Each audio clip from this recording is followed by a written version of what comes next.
What's going on, YouTube? It's your boy Lonnie Reacts, and today we're back with another historical reaction video. Now, this video is titled Extreme Stories of Revenge from History. Now, I'm very excited to hop into this video, see if I can learn something new. Um, Off rip, I feel like Genghis Khan's destruction of the what was it was like a group of people. He killed them, like annihilated them. Well, he did that a lot, but I can't even think of the name. But as usual, I'm not gonna say too much. Let's just hop into this video.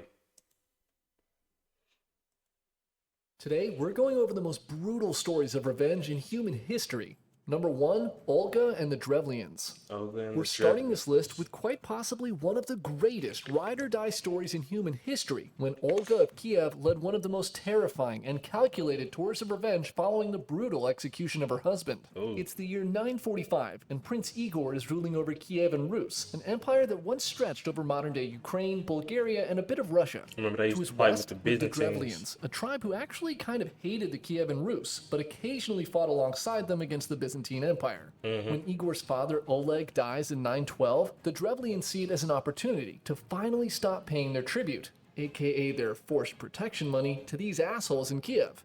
Igor patiently waits for his money for 33 years until finally 33 deciding, years? you know what? 34 years would be just too long, and personally travels to the Drevlian capital city of Korostin to collect his money himself. He rode into the city with a large army and demanded tribute, which the Drevlians begrudgingly paid. And that should have been the end of it, and Igor should have gone on to live a long, happy life. But on his ride home, he feels the tribute was just a little too small, so he turns around with a few of his men and heads back to Korostin to demand more. They gonna kill When him. Igor arrives back at the city and begins shouting his demands, the Drevlians surprisingly do not like this and immediately kill his men. I Igor feel it. was saved for an extra horrific execution. The Drevlians bent 2 birch trees toward each other and tied one of Igor's legs to each tree. Once Igor's legs were fastened, they cut the supports and the trees snapped back to their original form, ripping Igor into 2 Oh my pieces. God. The Drevlians' ruler, Prince Mal, was now feeling pretty good about himself and set his sights on taking over the larger empire by marrying Igor's widow, Olga. And this Olga. is where things all went downhill for the Drevlians. So she because stood on Olga, business. she was the wrong person to mess with. Prince Mal sends 20 of his best ambassadors to Kiev to inform Olga what had happened to her husband and to propose that she marry him to combine their territory. Surprisingly, she seems to take this news well and tells the messengers that they should go back to their boat to rest for now and that Oh, yeah. tomorrow her men would bring them back to the city to get her. Yeah. The next morning, Olga's men walk down to the shore to get the ambassadors, She ought to but gonna instead kill of just y'all. leading them into the city, they pick up their entire boat with all 20 men still in it. The ambassadors are blown away by this hospitality. Yeah, the What service? hospitality, yeah. They're being treated like royalty. You know, kill Until y'all. the ride suddenly got really bumpy. See, all through the night, Olga had her men digging a huge trench, and when her men They gonna bury arrived them with the alive. Drevlian ambassadors, she know it. ordered them to dump the boat and all the men on board into this Yeah, huge she hole. gonna bury them alive. She It's then crazy. orders them to bury these messengers alive. The Drevlians can do nothing as dirt is slowly piled on them, and That's a soon they're horrible way to buried die. alive. But Olga was just getting started. She then sends her own messengers to Korostin to ask Prince Mal to send his most distinguished men to Kiev to escort his soon-to-be bride. You gotta be a The fool to do Drevlians, that. not knowing what happened to the first group, comply and send a party of Stupid. lords and powerful men as escorts. When they arrive in Kiev, Olga tells these distinguished guests to relax in a bathhouse her men had prepared and that she would meet with them after they've freshened up. Yeah, we finna Her smoke men y'all lead the out. Drevlian nobles to the bathhouse, and once they're in, her men lock the doors and set the bathhouse and all the men inside on fire. Just gullible. How y'all Olga then pop? sends more messengers to Korostin, asking Prince Mal to prepare for her arrival. She has one request. She wants a feast to mourn her late husband before the marriage. The Drevlians, again, not really knowing what's going on in Kiev, prepare a grand feast for Olga. She arrives, the party begins, and she encourages the Drevlians to drink and mourn with her. They do, and by the end of the night, the Drevlians are all properly hammered. Olga then orders her men to begin killing the now drunk and defenseless Drevlians. See, this from Game of Thrones. shit. Surprise! Her men were sandbagging their drinks the whole night and were stone cold sober. Historians say Olga was seen cheering her men on as they went around slaughtering thousands of Drevlians, including Prince Mal himself. Olga then returned to Kiev to raise an army to finish them off once and for all. the Drevlians finally catch the hint that Olga maybe wasn't too fond of them when she returned to Koristan with a massive army and began a siege on the city. Y'all just For now over finding it a out? year, the citizens of Koristan suffered with little food or supplies, until finally Olga sends a message saying basically, if you just pay your tribute, this can all be over. Having been already fooled 3 times, and not really wanting to be fooled again, the Drevlians say they will pay the tribute, but are scared that Olga will still kill them. She responds and was like, oh, I know I got a little crazy there after Igor, but it's fine now. Just send me 3 pigeons and 3 sparrows from each house, and I'll go away. She gonna kill The y'all. Drevlians think this is a weird request, but are so relieved that their nightmare is finally coming to an end that they quickly go out and find the birds to give her. That night, Olga has her men tie a small piece of sulfur bundled in cloth to each bird's leg. They set fire to the Oh my cloth and God. release the birds into the night. Olga and her men watch 1,000 gonna tiny be embers like fly off into the distance, and gas, the ain't birds it? go straight to their nests built on buildings in Koristan. Ah, Within hours, the entire city is a fiery hellscape. Olga watched the city burn to Thought the it was gonna be like ground and later chemical claimed warfare, all bro. Drevlian territory for herself. So yeah, they really should have just paid the tribute. Number 2, Caesar and the pirates.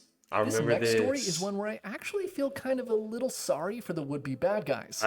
It's the this year was crazy. 75 BCE, and a I 25-year-old still Roman can't even nobleman believe this is named actually Julius real. Caesar was sailing the Aegean Sea heading to Rhodes. Along the way, his ship is boarded by Sicilian pirates, and Julius is taken captive.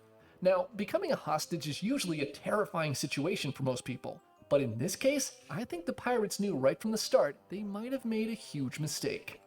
The pirates take a look at Caesar with his fancy clothes and entourage and realize he's probably somebody important. So they set a ransom for 20 talents, worth around $2 million today, give or take $1 million. When Caesar hears this number, he's offended and demands that they up the ransom to 50 talents. He sends his entourage to gather the money to buy his freedom, and he would remain as the pirates' hostage until they came back with the money. The pirates then sail off with Caesar and just a few of his men to their island hideout. Now, aboard the pirate ship, Caesar simply refuses to be a prisoner. In fact, the entire time he's held hostage, he acts as if they were all on his ship, and these pirates are his men. That's He insane. freely walks around the ship, eats with the pirates, joins in on their games, and even exercises with them. He shushes them to be quiet when they're being noisy, and every day he forces them to listen to the speeches and poems he's working on. And that is why the Senate's power is but an illusion, maintained merely by tradition and weak men. Bro, this is like some Rome TV needs show a shit, leader bro. who can see beyond petty politics and guide her to true greatness, perhaps even by force if necessary. You guys are all fucking idiots, aren't you? The pirates were confused, as they never had a prisoner behave in such a strange way. But they put up with Caesar started because he liking was him. kind of charismatic, and he was also kind of their ticket to a huge payday. Mm-hmm. It's also worth mentioning that throughout his time as a hostage, Caesar would joke that one day he would crucify them all for this. Once you guys You let me want go, something? I'm gonna find you guys and crucify every single one of you. I'm totally serious. You're all gonna be so sorry. 38 days later, Caesar's men return with the 50 talents, and Caesar is set free. The pirates sail back to their island base with their huge jackpot to get drunk, having achieved financial independence. Fools. Caesar, however, did no such relaxing, and immediately he goes out, raises a small army, and sails right back to the pirates' island. He takes back the 50 talents his men had just given them for the ransom and crucified captures them. every single one of the pirates who held him captive. Caesar then crucified all of them, just like he promised. To Caesar's credit, he actually did grow a little fond of these pirates, so he slit their throats first to prevent them from suffering for a long time. What a nice guy. Number 3, the 47 Ronin. The We go 47 from Ronin. pirates who were too dumb to know what was couldn't coming even- I didn't to a even think about story of that. extreme loyalty when 47 samurai patiently waited for 2 years to avenge the death of their fallen master. This story begins in 1701 with 2 young daimyo named Kame and Asano, and a man named Kira, a member of the shogun's court tasked with instructing the 2 young lords in proper etiquette. Now, Kira, he was a giant douchebag, but because he was close to the shogun, he basically could get away with anything. The story goes that when Kame and Asano traveled to Edo, the 2 young lords brought gifts, aka bribes, that Kira felt were not big enough. So Kira pretty much spends every day calling them names and overall being a giant asshole. Both young lords were not used to being treated so poorly, but Asano does his best to maintain his composure. Kame, on the other hand, can't take it and decides to assassinate Kira himself. His counselors catch wind of this plan, and behind Kame's back pay Kira a huge bribe for him to stop. With this, Kira unknowingly saves his own life, and he begins to treat Kame much better. Asano, on the other hand, never got the memo about the bribe thing, and so Kira, now left with only one target, ramped up his insults in his direction. One fateful day, while walking together in Edo Castle, Kira is still running his mouth calling Asano a country hick with no manners. Asano finally snaps. He pulls out a knife and slashes at Kira, trying to shut him up for good, but he only manages to cut Kira's face before he's quickly stopped by castle guards. Drawing a weapon within Edo Castle was a serious crime, and Asano is quickly arrested. His lands are seized, and he's ordered to commit seppuku, the samurai's bloody ritual of disembowelment. Back in his domain, Asano's family loses everything, and his samurai, now masterless, are left to find their way as ronin. Kira receives no punishment and gets off nearly scot-free with just a scar on his face. Now, Kira was a prick, but he was no idiot. He knew that Asano had very loyal samurai who would probably try to defend the honor of their fallen lord, so he hires extra security and sends out spies and ninjas to track every move of the now masterless samurai. Over the next year, Asano's men seemed to move on with their lives the best they could. In this period of peace, there wasn't much demand for samurai, so they took up normal jobs. They became carpenters, blacksmiths, and merchants. The leader of Asano's men, Oishi, seemed to take the fall from grace exceptionally hard, and he began drinking heavily and visiting brothels in Kyoto. He even divorces his wife and sends his family away so he could be miserable alone. Another year passes, and much to Kira's relief, none of Asano's men seem to be interested in revenge. He reduces the number of guards at his home and assumes he's in the clear. But it turns out, Kira was dead wrong. As in the darkness of night on January 31st, 1703, 47 of Asano's former samurai quietly surround his home in Edo. Asano's men had in fact not moved on. For 2 years, they had been secretly plotting their revenge against Kira and crafted an elaborate plan to defend the honor of their fallen master. Going their separate ways, taking up normal jobs, even Oishi, the actual leader of the group, acting like a drunk, was all part of an elaborate multi-year plan to fool Kira into letting his guard down. The group had stayed in contact the whole time through coded messages, and every detail of the night was planned and accounted for. Before the attack, the Ronin visit Kira's neighbors and tell them they're not burglars, simply samurai seeking to defend the honor of their fallen lord.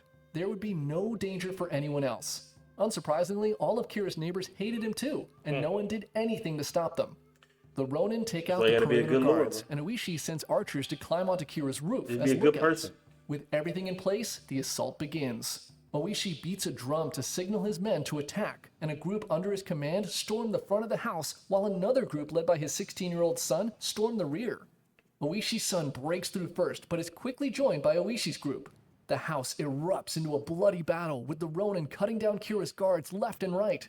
Kira's men soon realize they're no match for these samurai, and they try to send messengers to the shogun, but anyone who leaves the house is quickly shot down by the archers on the roof. The Ronin subdue 38 men, who are now either dead or seriously injured, but Kira himself is nowhere to be found. All hope seemed lost, until they check his bed. It's still warm, meaning Kira couldn't have gotten far. The men continue to search until they find a secret passage behind a scroll that leads outside.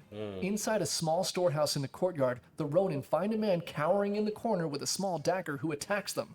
The samurai quickly capture this man and call for Oishi, who, using the light of a lantern, finally sees the scar that Asano had left on Kira's head 2 years ago, confirming this man's identity. Oishi bends down to his knees and respectfully tells Kira that they're simply samurai who are fulfilling their duties to their master. He explains that they'll allow him an honorable death by seppuku and hands Kira the same dagger their fallen lord Asano had used to do the same. Kira just sits there trembling, and no matter how nicely Oishi asks him to get it over with, he does nothing. Eventually, realizing this was taking way too long, Oishi grabs the dagger and cuts off Kira's head himself. As the sun rises, the Ronin begin the 6-mile journey with Kira's head to the tomb of their master at Sengakuji Temple.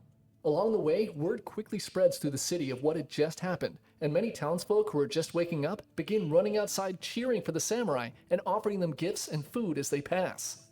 The sleepless Ronin arrive at the temple and present Kira's head and Asano's dagger before their master's tomb, fulfilling their final duty of defending his honor. They then turn themselves in to authorities, knowing that the crimes they had committed would ultimately lead to their executions as well.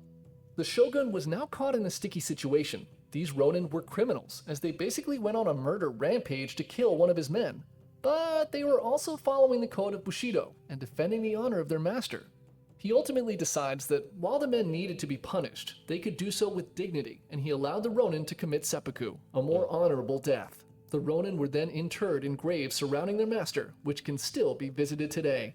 Number 4. Genghis Khan and the Khwarezmid Empire. This last story is probably history's greatest example of f*** around and find out. And like most things involving Genghis Khan, the death toll in this revenge story is crazy. So let's get right into it. Oh my God. In 1218, Genghis Khan sends a caravan of 450 merchants and traders to the Khwarezmian city of Otrar, hoping to expand his trade network to the west. The merchants arrive and are immediately executed by the governor of the city, a man named Inalchuk, who then steals all of the goods brought by the merchants and sells them to members of high society in the city of Bukhara. One camel driver from the caravan manages to escape, and he returns to Mongolia to tell Chinggis what had happened.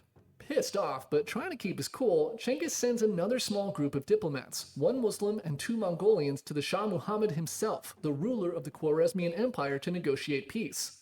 All the Shah has to do is let them take Inalchuk back to Mongolia for punishment, and everything would be all good. He said no and killed him. But instead of giving up Inalchuk, the Shah Uno reverses the envoy and kills the Muslim diplomat. He then shaves the beard of the Mongolians, which was the ultimate form of disrespect in their culture, and sends them back to Chinggis. Okay, let's see. Fuck around. Check.